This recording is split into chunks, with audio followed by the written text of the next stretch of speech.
There we go. Welcome, everybody. Excited to be here today with you. I've got a special guest here today, Mr. Dom McShan, who I'm going to introduce to you guys. Good friend of mine and absolutely crushing it. And I'm excited for this interview because it's been a little bit since you and I have talked, Dom. And so I know you've been doing some really good stuff. And I just want to kind of like catch up and kind of hear how things have been going in your business and what you've been working on, what you've been focused on.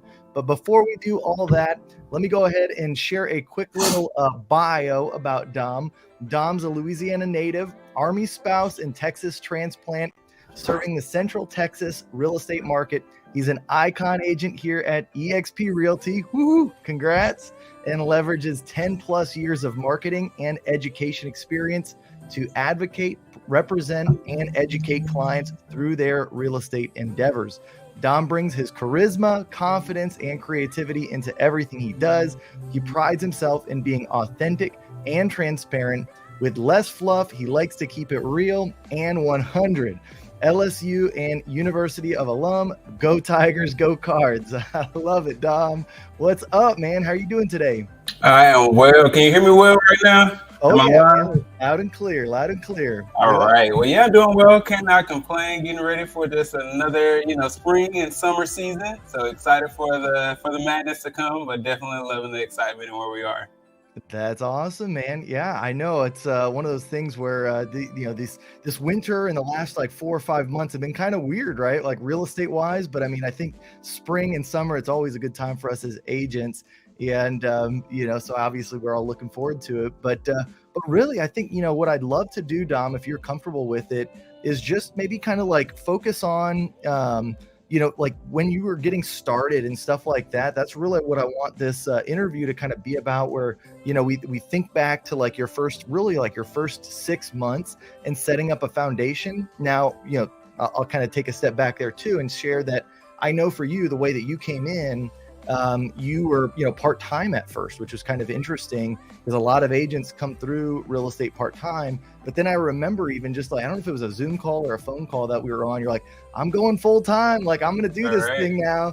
And so I want to kind of like fast forward and kind of, we'll talk about that little transition first. But then I want to talk about like those first like 6 months to even like a year of when you were like rocking and rolling, like what you were doing. Because I mean, dude, you started selling tons of homes, more than the average agent who just like comes out and starts.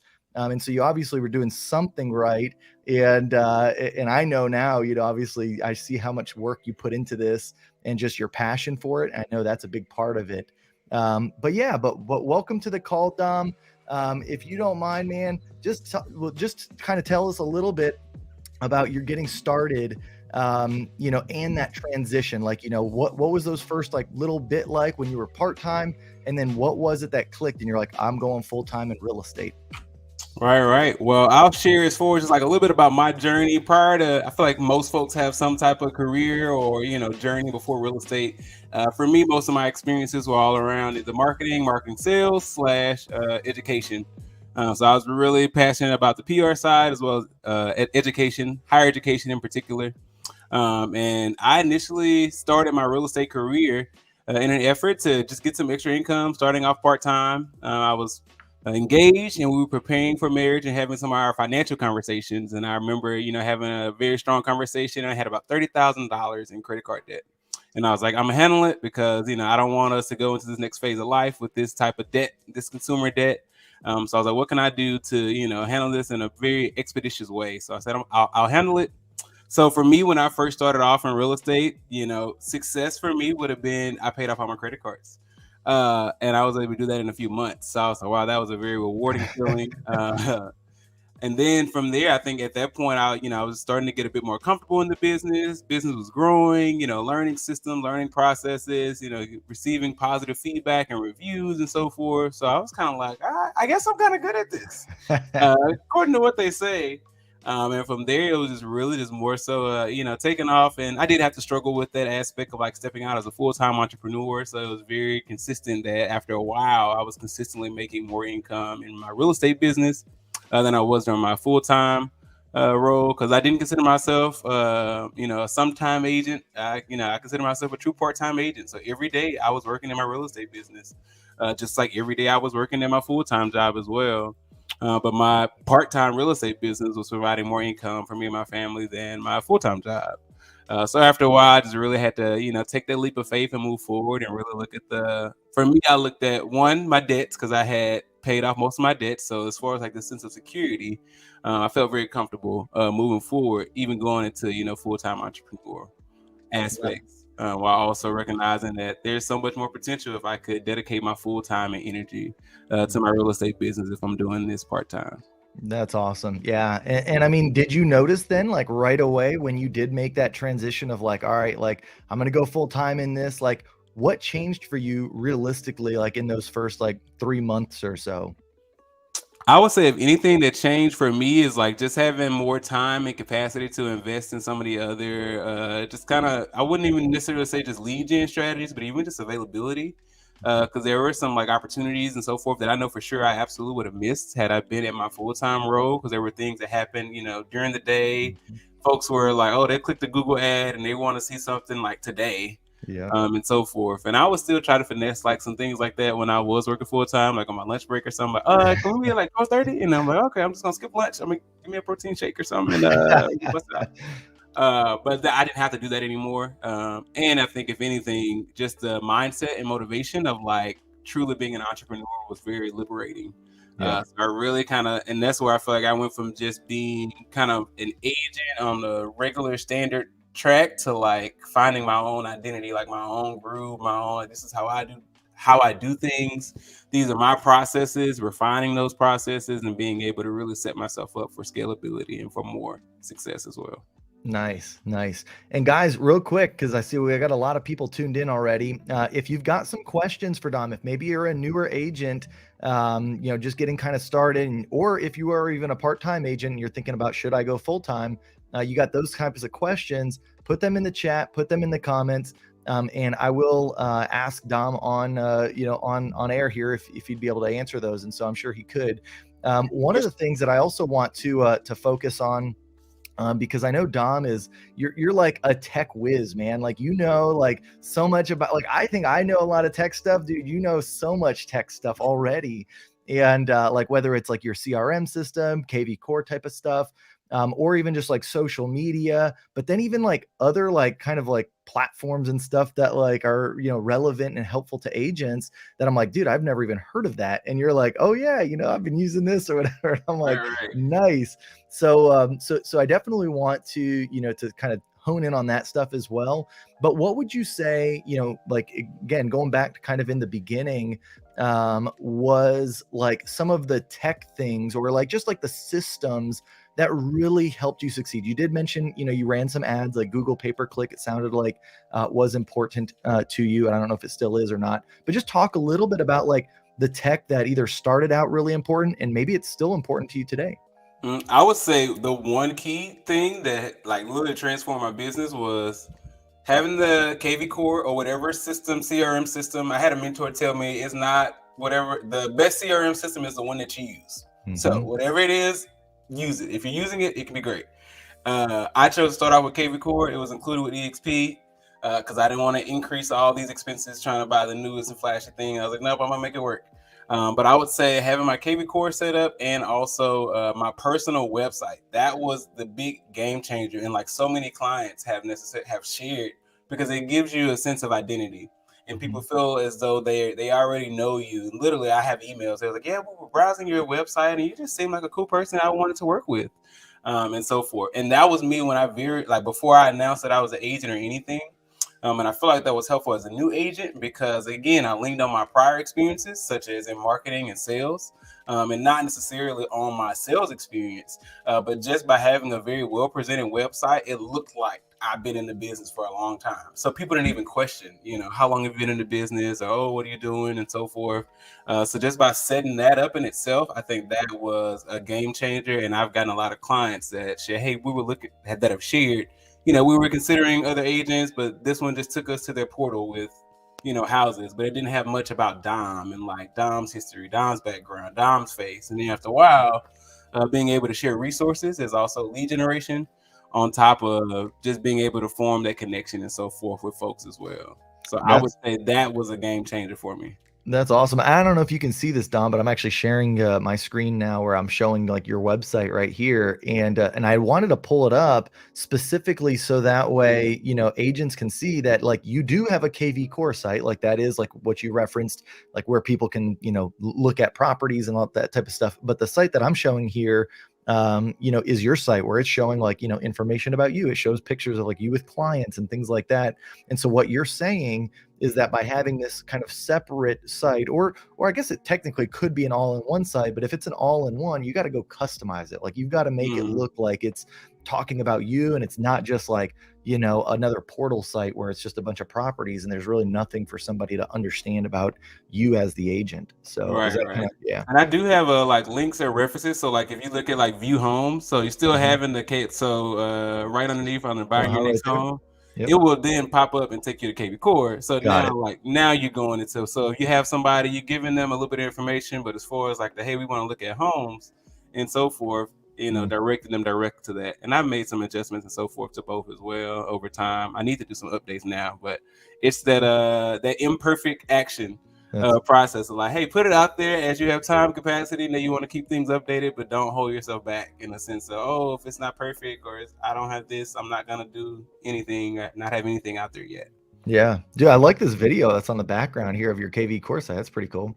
That techie piece, I learned something. It's super easy. It's literally a setting in KV Core. You can copy and paste any YouTube link, and it is free. And you can have your own custom thing. Even if you wanted like a city video or something, like if there's like a YouTube video of City of Waco, you can copy and paste the link, put it in KV Core, it pops up on the web. Dang, that's pretty cool, man. That's slick right there. And then I noticed too, you've got like your you know, your Calendly links down below for people to set up like direct, you know, calls with you. Yep, absolutely. So that was an embed as well. I looks like something's wrong. That's okay. You know, I'm okay with learning from mistakes or like pushing to see things that happen. The business has been strong, so it clearly isn't it's not been a hindrance so far. No, absolutely, man. Well, that's really cool. Well, here, I'll take that down. Very cool, man. All right, so we've got, you know, running Google ads, you know, getting some traffic. Now, were you also like you know, big on like a sphere of influence? I mean, because obviously you're not, you know, native to tech, so I don't know if you had like a huge you know, following already, you know, people you knew a lot when you just got started. I did not. You did not. Okay, so yeah, so you were mostly getting people from the internet, probably, right? Yeah, like I would say like relocation is my specialty, and I did that intentionally because I knew that I was in a market in which I wasn't a local. So I had a few folks that I knew just from like working here for a few years, but I wasn't the local hometown native. And also for folks that wanted, like, say somebody that really just knew Waco or knew Central Texas like the back of their hand, like that's not me because I've been here a few years. But I have relocated here. So that was like my edge. Like I know what it's like to come here from a new place, and what are you looking for? What are you seeking? What is that transition like for your family? So I really leaned into that and being able to leverage, you know, whatever it is your situation is, like, you know, you really got to emphasize that as your strength. And also just starting off on YouTube as well. That was like another way. So I was, you know, leveraging KV Core, sharing KV Core links in different Facebook groups, like, you know, moving to Texas, Waco buy sell. So that was how I got a lot of my initial clients, and also just sharing value in Facebook groups. So I'm in a couple of groups, you know, folks that have questions about, school district, XYZ, and just leading in with value, answering the actual questions. And then leaving my contact info at the bottom, you know, if you wanted to reach out, and then folks would reach out, say, hey, thanks for really answering my question. And that was one of the key ways that I kind of initially started off getting clientele. That's awesome, man. That's awesome. Yeah, I mean, turning a negative into a positive. I mean, as far as like, you know, you're not being local, but then basically making that a positive. Like, hey, I can show you though if you're looking to relocate or, you know, whatever. Then, yeah, that actually really cool segue into this question we've got from MG. He says, question for Dom: what is your niche if you focused on one, and how did it become clear to you that was the niche to go with?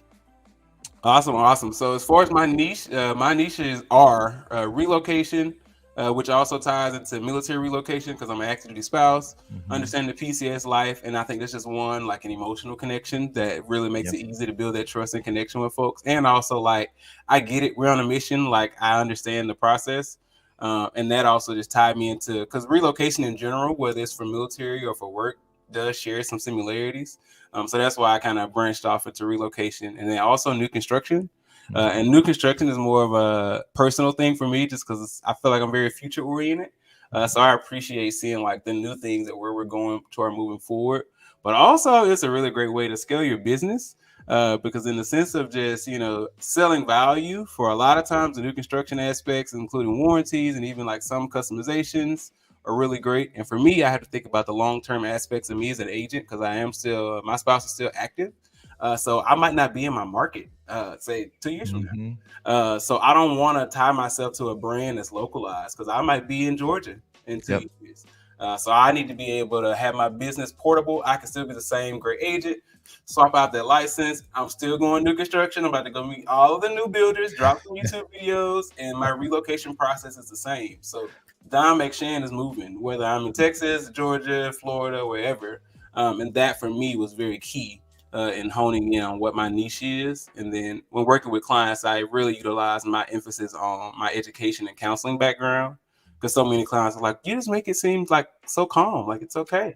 And I leverage that, like, this is not just, I feel like you don't have to necessarily have a formal training or experiences in education or counseling to do that. But it's definitely helpful to be able to guide clients through the process and for them to feel comfortable, heard, but also these are your options and this is how we can move forward. Awesome. Good question, MG. Yeah, thank you. And if anybody has other questions, throw them into the chat there. We'll definitely get to them. Tanya, I'm seeing your comment. Background music was too loud. I guess that was earlier. I turned it down, so let me know if it's sounding better now. I don't want it to be any distraction from all the good content Dom is bringing. So let me know if that sounds okay. But let's go ahead. Dom, I want to share, because we actually didn't kind of talk about your numbers. And I know we probably have some people that are curious just of like what's possible, as for like what you have done. So take us back through like how many deals did you physically do when you were part-time? Then like how many deals did you do your first full year in real estate? And like, where are you at today? Right. So I've been in the business 2 years. I actually just hit my 2-year mark, my March, that's my anniversary year. So first year, I did 16 transactions, 6 million in sales, because I capped. So like my goal, my first year was to cap. To me, that was I was like, wow, like I did it, I capped. The second year, and that was me part-time. So then I felt very confident. I was like, well, if you can cap part-time, like you should be able to icon full-time. So it just so happened like transitioning over to, icon side last fiscal year. So that would be 2022. That was 36 transactions and 8 million in sales. Okay. Dang. All right. So yeah. So 36 transactions. You said 16 the first year. Mm-hmm. So 16 to 36. Actually, that's my awesome. numbers are off. Because so I'll be transparent. After I grow a business, I want to make sure I'm profitable. Yep. But I also don't necessarily track my numbers in the sense of like dollar for dollar, because I bring in more than is needed. Yeah. So like I pretty much just know like we're rocking and rolling, like we're rolling in. Yeah. But otherwise, I do still need to, you're supposed to know this as an agent. Oh, what's your numbers? What's your production? Like, but I honestly I focus on clients of like who needs a home? Are they closed? Are they sold? Where are transactions at? But overall, like collectively, that would be like my general metrics and so forth. I mean, I'll be honest, I feel like, it's kind of like there's a couple different personas that you can be as an agent, right? Like you can be the agent that like, you're just so client oriented and like, the numbers are kind of like, they're like not a big focus, right? Like you're just like, I'm helping people. I know I'm growing. I'm doing my thing. I've seen many agents be successful that way. And then I also see a lot of agents that are like, by the numbers, everything, like they don't do anything if the numbers don't make sense, right? Like, and it's completely like, very I don't know, like the only word I'm thinking is like stiff, like you're like, I only do this if this works, and it's like so I mean, I don't know, I mean, obviously it's working for you, but yeah, 36 deals, that's awesome. What's kind of your goal then for this year, because I know it's going to be an interesting year this year. So for this year, I should really know my last year's numbers, though I don't remember, because again we move on to new goals. So this year, at least as far as goals, the goal is 40 transactions, but I really want to increase my price point, my average price point. and also increasing my referral business, which has been great. So if anybody like follows me, I've been like really emphasizing the referral business because that's just a really, I think, untapped opportunity to really grow your real estate business without actually taking on additional work in the sense of like serving clients. Because I was a bit overwhelmed last year. As Kyle knows, I'd be like, I'm working, but man, I'm tired. I'm tired. I'm tired. So I'm like thinking, you know, I enjoy the process, I enjoy the business and so forth, but I always like I want to protect myself from burnout. Yep. So I'm gonna take my trips. I'm gonna have my time with families. I'm gonna protect my time with family. I'm gonna communicate that to clients. And if you don't want to work with me, that's fine. I have plenty of other folks that are more than happy and willing to work with me, and they also can respect my family and boundaries. Yep. And I feel like that is something that you can get into your strive and confidence as an agent of like, these are folks that, you know, we can have a mutually beneficial working relationship. And these are folks that I might not be the best agent for you, and that's okay. I'd rather both of us identify that and, you know, move forward before even working together. Yeah. But all that to say, my goal this year is 40 transactions and slight increase on my performance on the production side. But honestly, like I was kind of cool where we were last year. So I'm like, you know, just keep it going. And so far we're ahead of our goals, which is always helpful. But the referral business is a really big piece where I'm like, this is where I want to grow. And now I'm finally starting to tap into more agent attraction as well. I love it. I love it. Emery asks for actually both of us, what are our top 2 books that we would recommend to somebody trying to better their approach to their potential goals in real estate? So basically how to increase their business. So like, were there any books that have been, you know, pivotal, or even audio books that you've listened to, Dom, that have really helped you? Yes. The Gary, how to become a millionaire million dollar real estate agent by Gary Keller. That was recommended as like a first kind of like foundation. That was kind of cool because I think that helps you understand like the basis of the real estate industry, or kind of how we got to where we are and some of the traditional tactics and strategies. And then I followed up, and this was like my second year, and this is when I really started growing. Was Ryan Searhant, Sell It Like Searhant. That was like a game changer for me because it just, I mean, I won't necessarily spoil the book. It just gave a lot of tips, gems, and really like allowed me to elevate my practice in a sense. And I felt like the Gary Keller book, you know, was kind of like, this is the foundation of like, this is what folks are like when we're talking about teams, team structure. This is how this can work. So then you're knowledgeable about like, this is how the game works. And then I feel like the other side with Selling It Like Sarah is really like, well, this is how you grow the business and scale in a sense. And that's what I was focused on. That's awesome. I haven't read the Sirhan book. I've heard a lot of good people, you know, or a lot of good, you know, feedback from it. So I do need to probably check that one out. I actually, you know, Millionaire Real Estate, that one's definitely, I still read it. It's getting, you know, a little bit dated now, maybe just because of like, you know, obviously teams are a bit different now. Like, you know, there's a whole lot of that has changed, but there's still definitely some foundational pieces that I still like today think about, like, you know, as far as like the numbers, like, and kind of how to track like my P&L and stuff, and like how much resources I should be like allocating to like different categories in my business. Like that's something that I still took from that book. And I still think it's pretty relevant today. 2 books that come to my mind though is I like 6 Steps to 7 Figures by Pat Hyben. I actually listened to Pat Hyben's like, you know, Real Estate Rockstars podcast, like, you know, when I was getting started, you know, for years, probably like 3 or 4 years. And so I definitely read his book. And then I liked, you know, the more I got into like internet lead conversion and stuff like that, was Chris Smith's book, The Conversion Code. And I don't know that if you've ever read that one, Don. I have read that one. Yeah, that was a good one, you know, as far as like just converting online leads. But Emery, if you've got more, if you'd like to look at more books, I actually have a blog post that I threw in the bottom there. If you just go on my website and search Real Estate Agent Books, I think I've got like a list of either 10 or 15 that I think are essential reads for agents. So you can go check that out. All right, let's see here. I know we got another couple questions here. Addie, probably. I'm not sure exactly how to pronounce your name, but Addie says, what were your different lead generation methods when you got started off? So obviously, I mean, you've talked about Google pay-per-click. Let's go maybe a little bit deeper in that and just kind of talk about like, how much were you spending? Like, you know, did you run the Google pay-per-click yourself, or did you hire a separate company? And then like, what are some other things? I'm sure you probably did a couple of things. You weren't just doing Google pay-per-click. Right. So my experience, I'm very frugal. And I include it in my business. So I'm very intentional about accepting certain costs. But to make it pretty short in general, when I first started, most of my aspects of lead generation were free because I wasn't making that much money in real estate to invest in it. So I'm like, I'm trying to make money, and I wasn't necessarily at that point to where I had enough income coming in to then start utilizing a portion of it to reinvest money. So I started off using all of my free resources, which were social media, YouTube in particular, and like those YouTube videos, I still get business from today. I make 2 YouTube videos that are still I get calls today, and it was like, pros and cons of living in Waco, Texas, and then I'm also near a military base, so it's like PCS in the Fort Hood, everything you need to know, because we have quite a few areas and so forth, and where you can stay, but that also affects commute, but also school district. So 2 videos, talking head. I literally sat down, no script, because it was just general knowledge. And I got so many leads, and I continue to get leads from those. So those are my initial sources.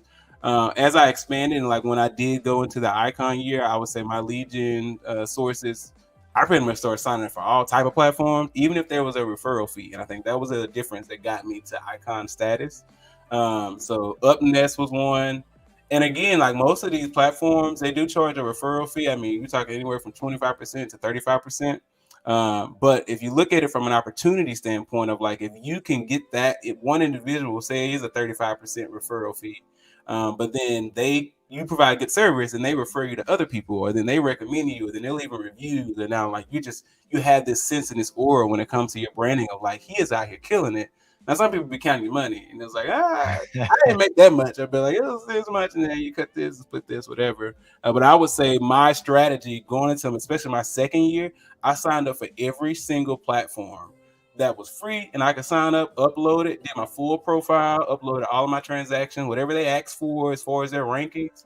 So that was UpNest, List with Clever, which was great during the hype of the market when like we needed listings, because it's a discount listing platform, but the leads were so high quality and they were very nice listings. So that was like some of my highest price point of listings, to where I was still kind of making somewhat similar to what I would otherwise make on more affordable homes.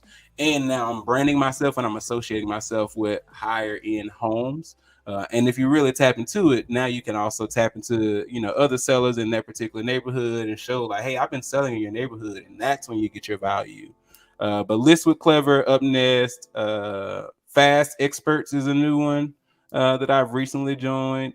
Those are my top ones. And then as far as Google pay-per-click, I do the Google local service ad, which is pretty much similar to pay-per-click, but it's not necessarily based. I guess it's not really based on keywords, but it kind of is. Whenever folks search for real estate agents or real estate aspects, it'll have you above, and it says Google screened. I did it myself. A lot of people charge you to pay for it. Honestly, Google will help you set it up. So if you have struggles or whatever, like you can literally call them and they will help you set it up, or they have resources. Yeah. To help guide you through it, because they want you to spend your money on ads with them. So starting off, I think I was doing like whatever the minimum was, which is I think max like $175 a week. And that was to get calls, but I like that one because you can turn it on or off. It's not like a consistent thing. So honestly, you want to keep your floodgates open as much as possible, but I will monitor my spending and budget to where if I'm at a certain point, I kind of turn that off, or if I start to get overwhelmed, because I don't want people falling through the cracks. Yeah. Sometimes you have a little lead conversion aspect that is helpful to think about, because there are some folks that are like, hey, I took that call literally 9 months ago. We didn't close until then. So now this is counting toward my production now, but I got to go back and remind myself that like, well, that was a Google local service ad call where they called 9 months ago. So I'll adjust it. I look at the budget, see where we are. And also just when business is flowing out, I don't have to, invest as much on the Google local service ads. I don't. And then, if I have a little bit of capacity, or I can see me getting some breathing room, turn them back on, pump me back up, then I can put it back on pause. There you go. Nice. And now Tanya asks, what referral sources did you use? Now here, I've actually got Tanya a little deal here. And I want to ask Dom if he's heard of all of these, because these are some like pay at closing lead sources that I've built this little template here. But so you mentioned, let's see, UpNest. You said you've used them, right? A lot. List with Clever. Yeah. Can you see this screen that I've got up, Dom?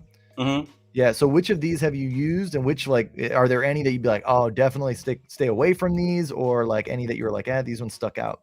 For me, I ended Op City. I started off Op City as a very, very new agent, and I wasn't good on the phones. Like I'm not, and that's when I changed my business strategy. So these random calls in the middle of whatever I'm doing, and then like I don't even have enough information. I felt like I was getting like so much. I had so much anxiety, and I wasn't my best. So I stopped necessarily focusing on those in particular, and started just trying to put out content to then attract clients for the folks to call me, which is what I prefer. But I really like List with Clever, because Okay. that's also another great one, because it's not always like, oh, they're on the phone, you need to pick up the phone and call now, but they'll send you a prompt. So now I can look it up, kind of have a thing, and now I have templates set to where like it's pretty much a systemized process of how I follow up with those leads. Upnest I've also had success with, and when I say success, again, like last fiscal year, 36 transactions. Upnest was probably 3, Clever was probably 2. But again, when you look at all these different sources and you add them up, it's kind of okay, boom, okay, you pay it Yep. close. And so it's like, all right, I got 2 from Clever, 3 from Upnest. I'm a part of Homelight. I've gotten a few, haven't closed any just yet, but I also have a list that I'll send over. It's a link on one of my pages that I can share, and it has a full list of some of those platforms. Awesome. Very cool. So Yeah. you All right. sign up for it. What's the worst? Like Yeah. the worst that can happen is you get a lead. Yeah, exactly. Well, and then the other thing I want to dive into, because you had mentioned it, and I pulled it up briefly, but I'll bring it up longer here. But is your YouTube channel, right? Like in doing some of those videos, I know like your YouTube channel is still, just kind of getting started. It's not like you've done like hundreds and hundreds of videos, like some other agents and whatnot, but yet you're already seeing that you've had results from it. And so I think that's really interesting. And so maybe speak a little bit about YouTube, and then also like where you see YouTube going. Like, is it something that you want to invest more in moving forward, or or are you doing something else? Are you focused on other things? And I'm going to pull up your channel here just to kind of look at some of the videos that you've done, and you can kind of talk to about like the effectiveness of those videos. Right. So as far as like overall aspects, definitely like one of the key aspects of just growing the business, and again emphasizing the know, like, and trust feature. And I think sometimes when people look at channels, we focus on engagement / views. But when you talk about your business, that's not necessarily the best metric in my opinion. Because I can have a video where only 200 people watch the video, but 3 clients call me. So like that's a very successful video, even if only 200 people view the video. And that's where I think I had to shift my mindset and focusing more so on consistency, and then what are some valuable things that people are asking. And I also use it as like leverage in a sense to pretty much put out content. Like literally I can expedite my discovery call or like initial connection points with folks. Cause say they watch my areas around Fort Hood. So they're like, hey, we watched your video. We think we're interested in the Temple area. So now when we start working together, otherwise I would have had to start and they're like asking all these questions about the area, XYZ.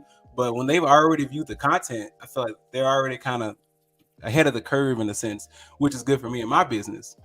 So I think that's helpful. And so now I'm just branching off into adding more value. So my talking head videos actually perform the best, because I've been kind of doing some testing to see like, okay, what about home tours, or what about Mm-hmm. like just living and lifestyle of like, oh, this event. But actually like my talking head videos are the most valuable in a sense, and those are actually the easiest and cheapest to make because I do it myself. I don't focus too Yep. much on editing. I literally sit here, hit record. I have invested into like some lights in the background, but like it's literally me sitting in front of my camera, and I don't edit and so forth, so I do it in one take, which I think a lot of people kind of appreciate in a sense of authenticity, because I have to keep going, which also feels like help prepare me to have conversations better with clients. Because if you're talking with clients, you can't necessarily stop and like restart. So like just get over it, put it out there, and then it's less editing that you have to do. Yeah, exactly. If you really want to take that up a notch, you can go live, and then you really don't have a choice to edit it, right? It's just out Right. there. So yeah, no, that's the beautiful thing is like these things don't need to be high production on YouTube. It's like, the material is what's important, right? If you Mhm. provide good content, like good value to whoever it is that you're, intending for that video to be seen by, then that's all you need. I mean, yeah, some of the fancier cameras, the fancier like editing techniques can help. I'm sure like it doesn't hurt, but at the end of the Mhm. day, I mean, there's videos that have thousands and hundreds of thousands of views from real estate agents that I look at, and I'm like, you can tell they like shot it on their iPhone, one take, like, you know. So I mean, I We think get in our head so much yeah, about like, oh, nobody's gonna watch this, or it should look Yep. like this, and it's like, you know, if anything, put it out there and then consider those enhancements for the future. I'm like, oh, this is Exactly. what I want to start doing one of these days. But until I get to that point, I'm gonna put out what I'm putting out now. Yep, exactly. Yeah, no, and it's great too, because what I've seen, even for like, I'll watch videos. I was watching a video today, and it was about like, doing something with your microphone, and it was an old video. It was like 3 or 4 years old, and you could tell the quality was not as good. But then the first link in his description and pinned comment, it said, "Click here for the updated video." And then I clicked there, and I saw like everything shipped, like all of his video quality was way better at this point, 3 years later. But what got me to his channel and saw it was like that original video that was shot. However, so it's like, just get out there, take action, start putting the work in. And then if you make better videos over time or whatever, you can figure out what to do with it later. But I think we just, like you said, it's in our heads, and we stop ourselves from having the success that we should have. And so I love that. Very cool. Very cool. All right. So, YouTube, that's going to be something. Are you thinking now maybe going back and doing more talking head style stuff? Is that something that's on your radar for 2023? Yeah, talking head videos, and also new construction home tours, because I also follow again, you don't have to always reinvent the wheel. I follow folks like Greg Foster and also Suman Kim. So Suman Kim is doing some great things in the Austin area and so forth with new construction. So I'll watch his videos. I'm like, I can do that. So now I'll go to different new construction communities, and again, this tying back to my niche. And then just business wise right now, especially as we kind of transition as a market, now I want to target more buyers, because I mean, not to say the work isn't valuable, but I have quite a few listings, and the market has shifted. It is not as easy selling a house. It is quite some time where I feel like it's kind of swapped. Where at first it was like, oh, I had a buyer in this market. I was like, I don't know how long we're gonna be working together until we actually find a home and get on the contract. Now it's like the opposite. Where I'm like, I can put buyers on the contract in a week or two. We can, we have plenty, just more options and more inventory. So we know how to like set them up well and set them up for success. As far as engaging your process, you can move pretty quickly. But on the listing side now, it's like, we're doing it. We're marketing. We have great media. We're doing open houses, and we don't have an offer yet. We're talking about price. Do we want to adjust on price, or is it just taking some time? So right now, I've been really emphasizing just different ways to attract folks. And then if you think long-term pipeline, I'm focusing on new construction, because as you look at like somewhat higher end new construction, most of those folks will already have a home. So then you're getting listings as well, or because they'll be, oh, we really want to buy this one, because now like that's what they want. So they're coming to you with the one, and they're very excited, and then it's kind of like, okay, but to get to this one, we might need to sell our home. And that's something that I can also connect back to. So now you're growing the business in both ways, even if you're targeting new construction without trying to necessarily push out, sell your home with me, sell your home with me, sell your home with me. That's not me. That's not my energy, and that's not my brand. Yep, for sure. Well, the other thing that I know that you do a lot of that I think is pretty, it's awesome, because you are a big believer that like, hey, I've got to have balance. There's not all just work. You've also, I guess either made some systems, but you also kind of like leverage other systems that are already made to kind of like help you be more efficient. So like one of the ones that you told me about recently was that one about like, being able to find buyer's agent, or like people that would show houses, like open doors for you. Talk a little bit about not just that system. You can definitely talk about that one, but like anything else like that you're using that's like helping you be more efficient in your business. Absolutely. So show whammy is definitely a good one, especially when away, or you need someone. Check with your broker or stuff, because I've heard different things, whatever. So check with your broker if it's permitted for your brokerage and so forth, or in your state and or whatever. But you can't use it as a platform to connect with other agents. If say, hey, you need someone to cover an open house, or if there's also even just like, hey, I'm out of town, but I have clients. They're my clients. They just want to view this house. I could even still write the contract, and then I'll be back to go through the inspection and so forth, and that's when I'll view it. So I'll use Show Whammy. You can go to bit.ly/DMAX Show Whammy. I think it's a discount or something on there. But other systems and so forth, the main one that's most valuable for my business is that you can set up templates in Gmail. So literally you can create templates in Gmail. So what I'll do is for like, I wish I could share my screen. Can I share my screen? Well, yeah, I think is there a screen share? Do you see a button on yours? Oh yeah, I do have Yeah, hit present. that, and then you should be able to. I'll put it up on the stream here. Gotcha. So yeah, I log into my Gmail before I do all of that. I can also show production numbers because I was like, these are things I feel like I'm not a good number agent because I don't know my numbers. I'm like, hey, I just sell them. As long Oh, as you're long as good. we're profitable. If I want profitable, I'll be looking at the numbers a lot closer. But try to limit expenses to where I know we're good.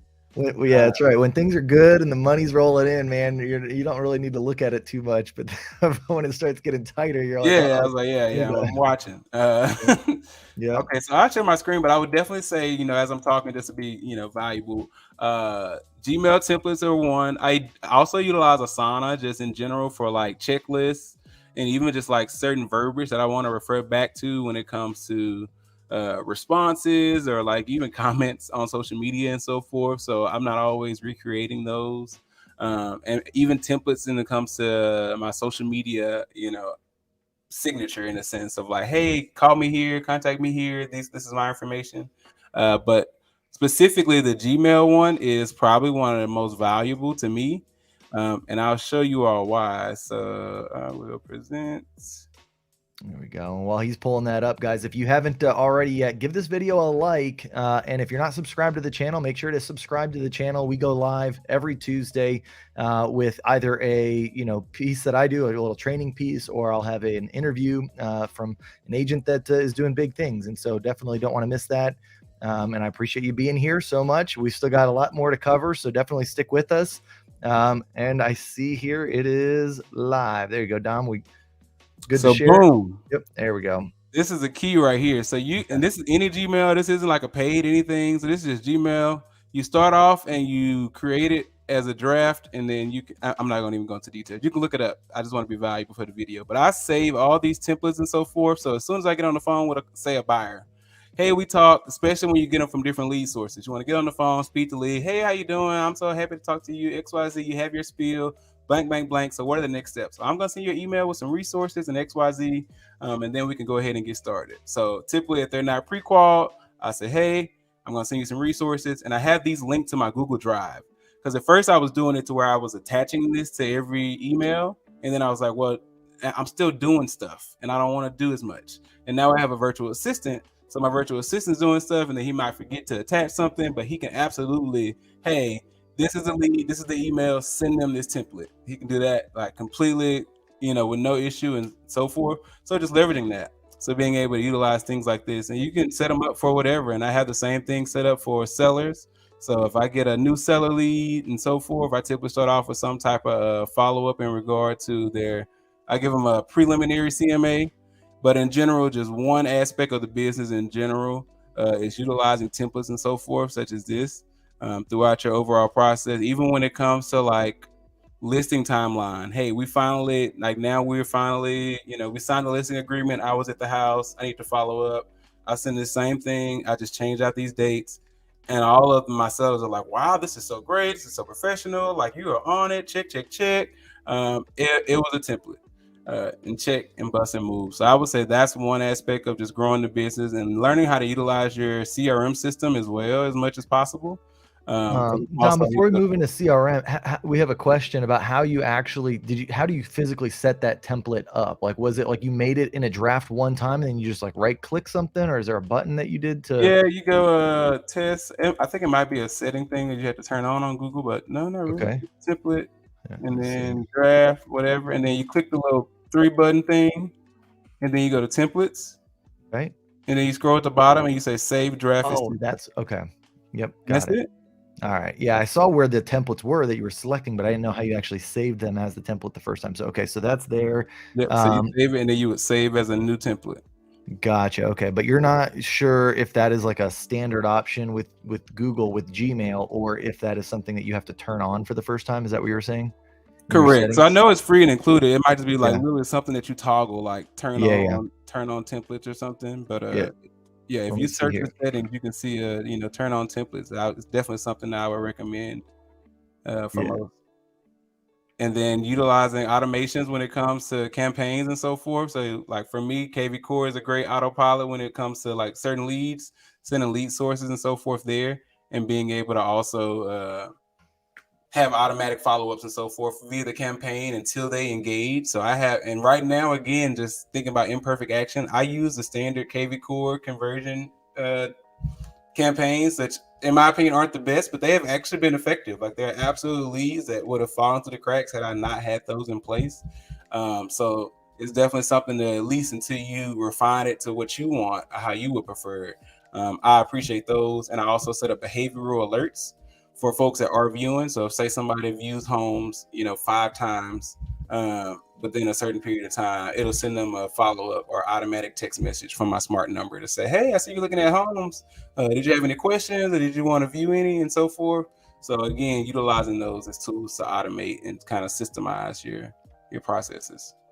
Real quick, Dom, I'm going to show, because I just found out it is, I'm going to use this for my business. Dom, you just taught me something right here. This templates thing, it's pretty cool. And you do have to turn it on though, just so you guys can see it. Oops, I'm the wrong screen here. Let me go here, make this a little bit bigger there. So what you do is, in your Gmail settings, you click on the little wheel up here in the top right, and then I think it says see all settings or whatever. So like if I'm in my inbox, I come here, I say see all settings, and then I go to advanced. It's right here, templates, turn frequent messages into templates and save time. You have to enable it right there. So there we go. Now I've just enabled it. Pretty cool. That's nice. And then save changes. And then now you should be able to do just what Dom said. So awesome. Oh, that's a huge pointer, Dom. I think that'll help out a lot. So absolutely. It sounds good. I was trying to show numbers, but yeah, 18 transactions first year, 40 transactions second year in the business, and I was trying to pull up the full figures as far as numbers, but you got to download it and whatnot. But yeah, there you go. That's still helpful there, even just on a number of transactions. Yeah, man, that's awesome. That's awesome. Well, I just know that it's increasing, and so that's a good thing. So all right, as long as I know we're increasing and we're exceeding goals, I'm happy. There you go. Very nice. Awesome, man. Well, cool. All right. So we've got some like techniques and some tips for agents to be a little bit, more efficient in their business. One of the things that, I've been talking a lot about, and it's been interesting for a lot of agents recently, is ChatGPT. And one of the things I know, obviously you're a big tech person. Have you looked much into ChatGPT yourself? Of course I have. How are you using ChatGPT in your business, Dom? So right now I've just been like playing with it in the sense of almost like content scripts, like giving me some general things to chat or talk about. So that's been helpful as far as hey, I would need to do some short form content or so forth. So I've been utilizing it in that aspect as of right now.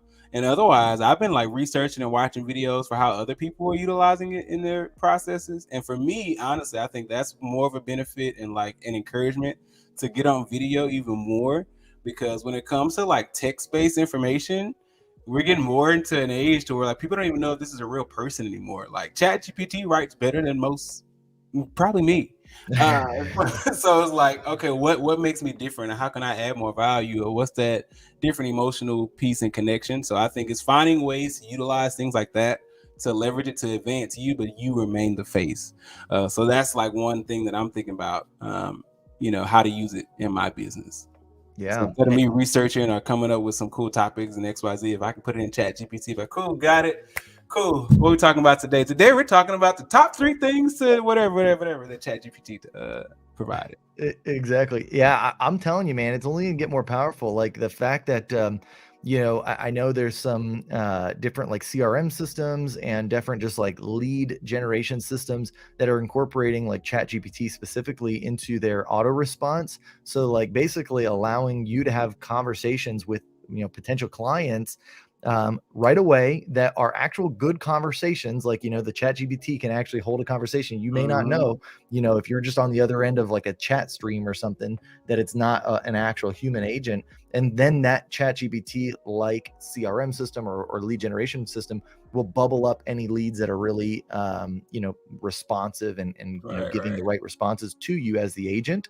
And I think that's going to just help with efficiency all around, for those that are like massive lead generators. Like, for me, my struggle always has been, I would generate so many leads. It was like, well, now I either have to go out there and start building an ISA department, or, and then even there's like struggles and challenges with that. Or it's like, do I just give them all the agents right away and let the agents manage them? And, that was always difficult because, agents are different. Plus it's like, if it comes in at 6:30 or if it comes in at 2 and that agent's busy, it's like, how are you going to do that? Right. Right. And even managing capacity once you do have a full load of clients, which is like honestly something that I struggle with, I have challenges with now as well. Yeah. Always, prioritize and focus on leads for your future clients, but also like when you have full capacity of serving current clients. Yeah, exactly. And that's where I feel just like, agents, I mean, we need to be, up on the latest technology, because I mean, it's one of those things, technology is rapidly increasing. AI is definitely a game changer. It's not going to be like, some people think it's like the end of the world type of thing. And it's like, I think it's not anywhere near that, or, I don't know that it'll ever will be that kind of a thing, but it's definitely going to completely change a lot of the way that we do business and a lot of industries do business. And so you've got to be up on it, use it right now, like make sure that you're using it. Because if you're not, I can guarantee you your competition is, and they're going to be getting a leg up for sure. So cool. Well, let me see here, Dom. We got a few more questions, guys. If you've got any last questions for Dom, put them in the chat in the comments so we can get to them. I know I'm reading through a couple things here. Talking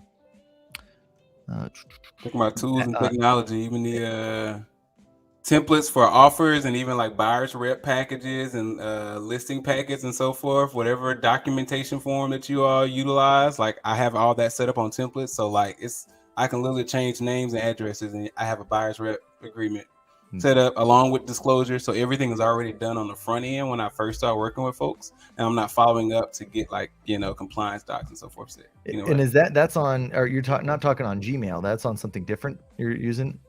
Yeah, so that is specifically on, I can share my screen too. That's specifically on SkySlope. Yeah.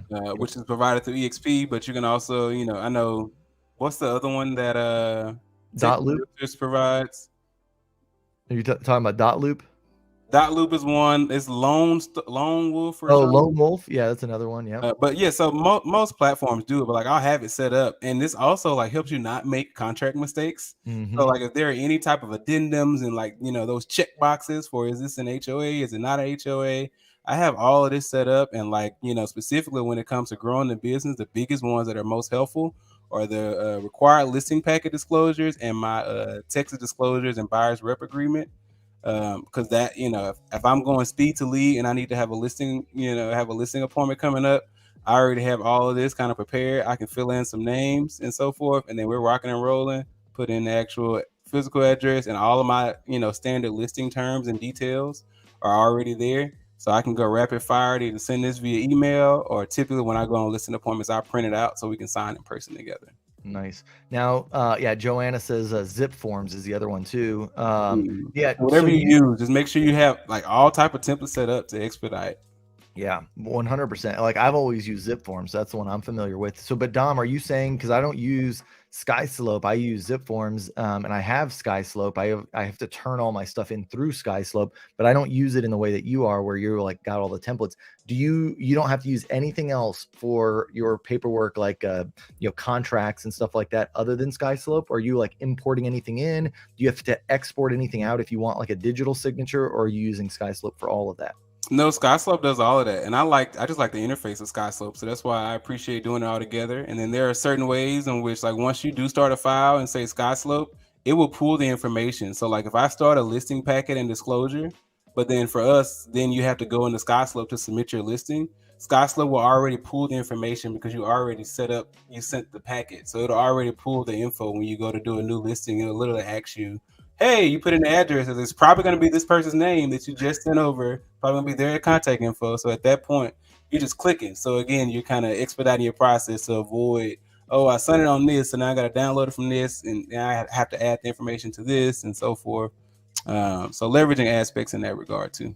No, I like that. Yeah, like I say, I haven't like retooled my like transactional process, and I probably should, because I've been doing it ever since before I was even with EXP the same way. And Mhm. basically using zip forms, sends it to DocuSign. I get the signature, I upload it to SkySlope, and I'm like, why the heck I'm using like 3 different programs when I know that I could be just using SkySlope. But that's what I Yep. was And I asking you haven't about. I haven't fully maximized this, but even the tasks and reminders, you can set up like your own like contract, say checklist, say from contract to close. If you want to use a TC, that'd be great. But if you're not at a point where you actually want to utilize a TC or ready to take that plunge, you can at least set up certain checklists on SkySlope. And again, utilizing your resources, and then you can set it up to automate certain emails and reminders based off of dates when you submit the file. Like whenever you submit a transaction to SkySlope, you have to put, what was the acceptance date. So you can set whatever to be like, oh, send a reminder for this 3 days after acceptance, when the option period expires, pre-closing check-in, is this inspected? And it'll send you an email to remind you of like, hey, have you done this for this file? So Gotcha. No, that's super helpful. I'm nerding out over here. I want to go to the other questions. I love it, dude. No, I love this. This is actually super helpful. I think a lot of people are enjoying seeing this. One of I guess other kind of questions that I do want to talk about before we call it a day here. And Addie actually asks this as well regarding social media marketing. This question he asks about if you focused on pre-construction or resale. What advice would you give when creating social media ads and landing pages that worked for you? So yeah, if you could maybe, go through that question, then I've got a kind of a follow-up question to that. Absolutely. So for me, when it comes to social media marketing, I actually didn't. I guess it's both new construction and resale. I focus more so on the educational value. That's where I really like emphasize my niche of like educating folks, whether it's just information about buying, what is the new construction process, or even if it's resale, just things to look for and different aspects of how to, evaluate a valuable deal in consideration. So that's typically my aspects of social media marketing. I try to make it more about me, my brand, and like the educational value that I can add, not necessarily, what the house is. When it comes to other aspects of like being in groups, I'll typically just share homes, and it can be new construction too. I'll just share the KV Core link into whatever group just to promote homes, and then drive folks to the page. So I don't use landing pages actually that often, although I am doing something new now with new construction because I have an ad that's going in a popular magazine.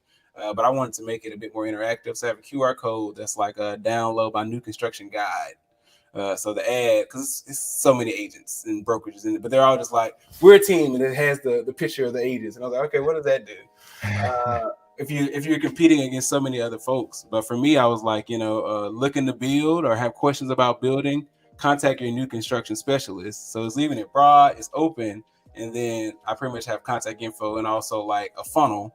So there's a QR code that takes them to a landing page for them to download my new construction guide. So again, like you got to think about funnels, because most folks aren't just jumping in, ready to go, ready to sign, ready to buy.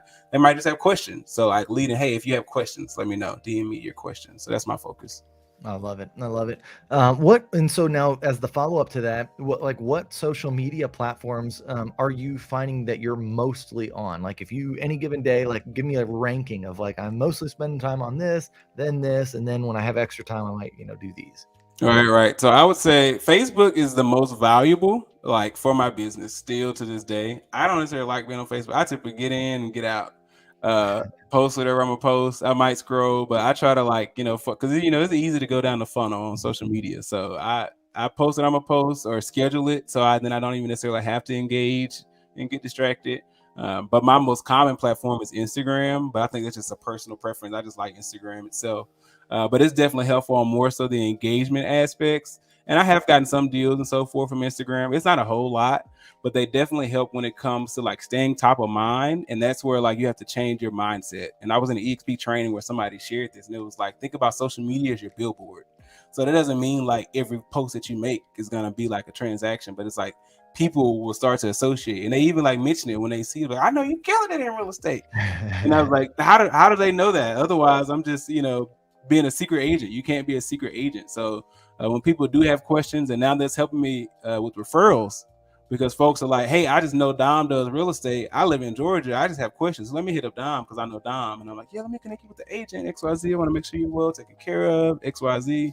So I would say consider your social media as your billboard, and you'll get some deals. But as far as like actual number of transactions that I've actually closed from a platform, Facebook is still the number one platform, mainly in groups. Yeah.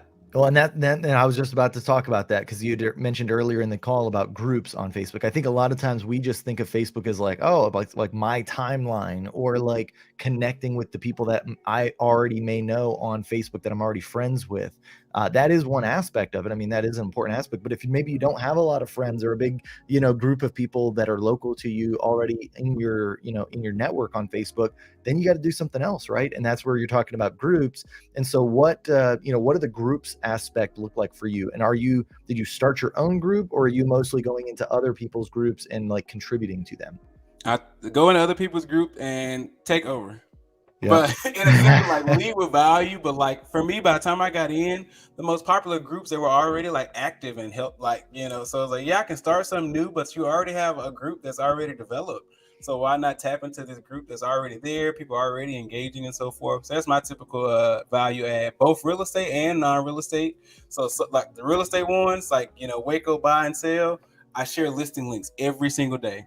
Listing links, because that's the purpose of the group. So people find that is actually value to them. They're like, yeah, I'm looking. In other groups, I'll just focus on like just connecting and answering questions and XYZ. So neighborhood groups, I'm in a couple of neighborhood groups that I don't live in.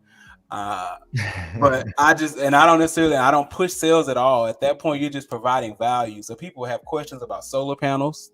People have questions about contractors, and I just share that. And then people are nosy.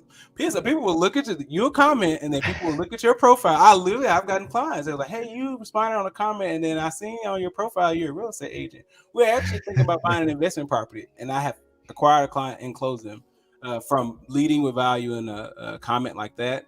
And I would also consider like finding just things that you're interested in, just to like expand your sphere. So like there's a Tesla, San Antonio, Austin group. There's a nature, anything. Just join groups, like connect with people, and then following form, which is family, occupation, recreation, motivation, and conversations. And then that's typically a great way just to build connections and, not be salesy, but you can still, present yourself as a business owner. What listing link do you post, and are these your listings?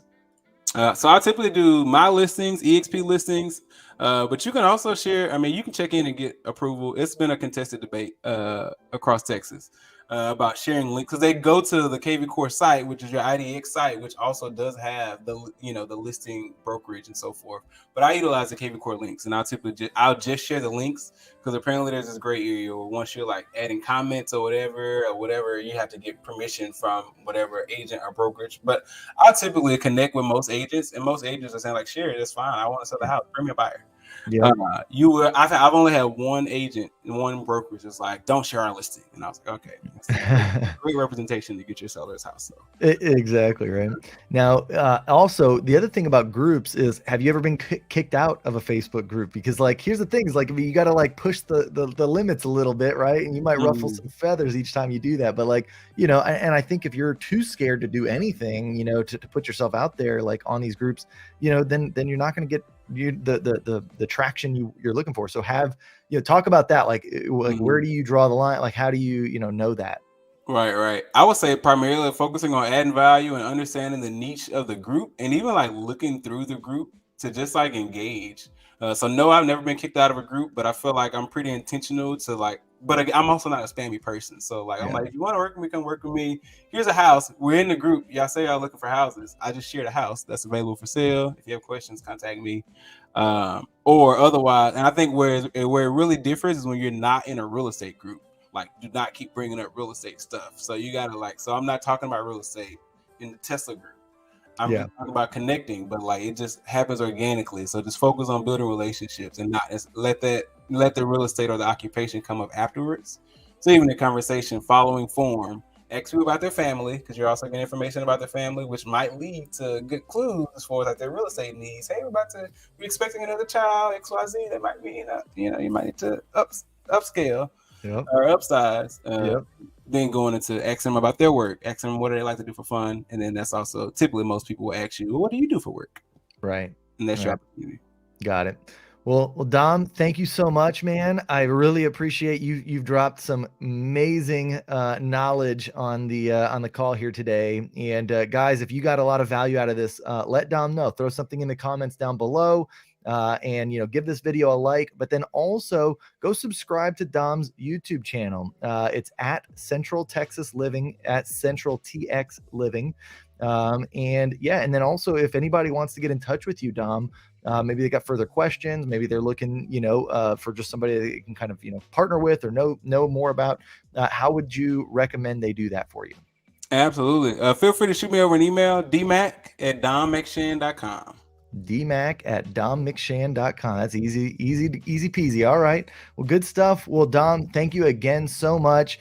We've got a lot of people, commenting, chatting, saying great information. Brittany says great information. Thanks so much, Colin. Dom. Joanna says this was awesome and will subscribe. Love it. Awesome. And Estelle says thank you, Dom. So valuable. Marissa, thank you. Addie loved it. And new agent to Toronto. Super helpful. Thanks a lot, Dom and Kyle. You bet. All right. Yeah, Tanya, thanks for sharing all the amazing stuff. Very cool. Well, guys, thank y'all so much. Dom, thank you so much. And have a great week, everybody. We'll see you back here next Tuesday, same time, same place. Dom, we'll talk to you soon. Stay in touch, brother. And anything you need, you let me know. But I'll be talking to you here soon, okay? Awesome. Thanks you all. So glad it was helpful.